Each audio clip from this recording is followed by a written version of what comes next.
Sri Lanka. What comes to your mind when we talk about Sri Lanka? The greenery, the beautiful coastlines, and the beaches. Sri Lanka has emerged as a budding tourism destination over the recent years. But today, Sri Lanka is in a bad state due to the worst marine disaster ever in the history of Sri Lanka. Well, what is the disaster all about? Let's talk about the worst environmental disaster ever. Hello and welcome, this is Disha meishery and you're watching The Ottering.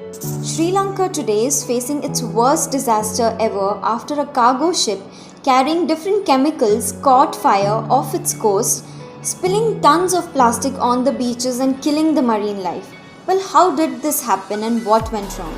Let's talk more about this story. The Singapore-registered MV PressPearl, 186-meter-long vessel, left the Indian port of Hazira on 15th May carrying 1,486 containers. These containers contained nitric acid and cargo and included different chemicals and cosmetics. So how did all of this happen and where did the things go wrong?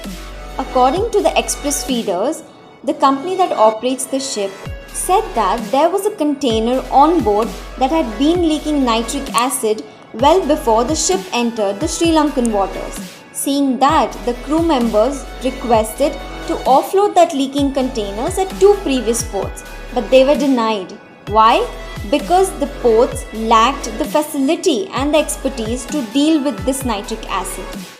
And today, the ship has started to sink and many of the containers have fallen off the ship into the ocean. Well, what are the consequences of this disaster and why is it called the worst marine disaster ever? Well, let me tell you a few of them.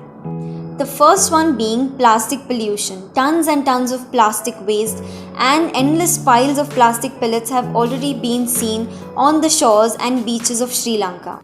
A marine biologist, Dr. Asha D. Vose, said that the plastic pollution can be of a great danger to both the humans and the animals living in Sri Lanka. Because the problem is that the plastic pellets can soak and absorb the chemicals in the environment. So the issue is that if we are eating the fish, then there might be a possibility that we are also eating the chemicals in the environment. Second, the fishing community is the worst hit because majority of the families are dependent on fishing for both food and money. The fishermen are already facing the impacts of this disaster. They say that the sea is our whole world. We don't know what to do other than fishing. And they are also scared to fish now because there are chances that it might be poisonous.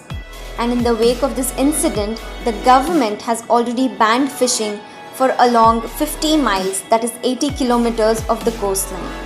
Not only this, the marine life, the fish, the turtles are all lying dead on the beaches of Sri Lanka and it's really heartbreaking to see that.